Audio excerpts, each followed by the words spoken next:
Hi everybody, so this is my discussion week. So after watching the video, I noticed that even without being able to clearly see facial expressions, the overall body language appeared relaxed and positive. It looked like he may have been smiling for part of the time. I feel like they were seated in the passenger seat of what looked to be a patrol car with the door opened, facing the person, which gave the impression that they were engaged in an open conversation rather than something that could have been defensive or confrontational.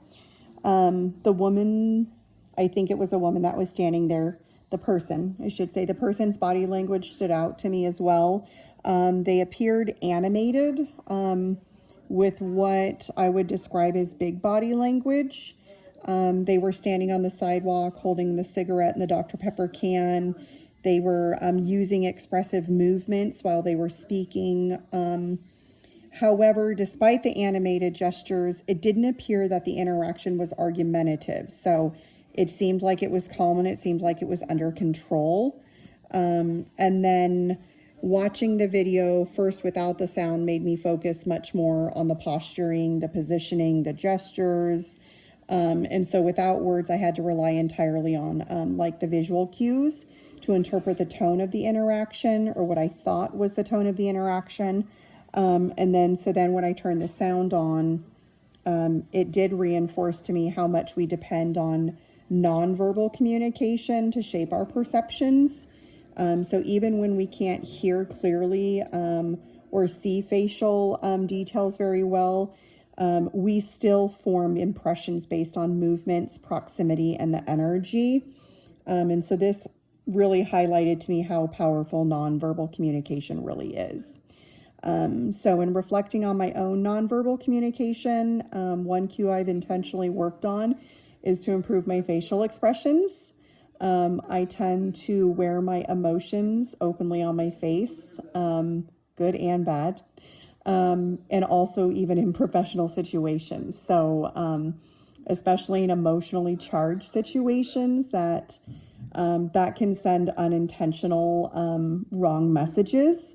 And so I choose to improve this because the work that I do where families may already be feeling judged, defensive, or anxious, if my face shows frustration, concern, or even surprise too strongly, I feel like it creates distance instead of trust, and I need that trust.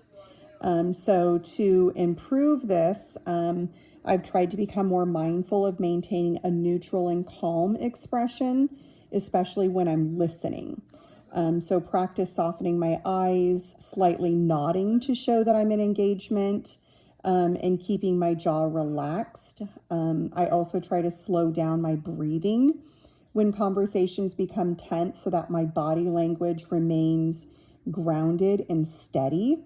And one specific example of the impact of this improvement happened during a difficult conversation with one of the caregivers who was upset about some like certification requirements.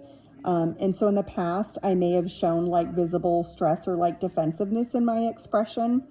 And so instead, I intentionally maintained calm eye contact. I kept my posture open, and I tried to soften my facial expressions. So focusing on listening rather than reacting. And so as a result, I feel like the caregiver's tone gradually kind of softened. And by the end of the conversation, I felt like we were problem solving together rather than, it turning argumentative. So this experience reinforced to me how much nonverbal communication can either escalate or de-escalate a situation. And in mine, I try to de-escalate as often as I can.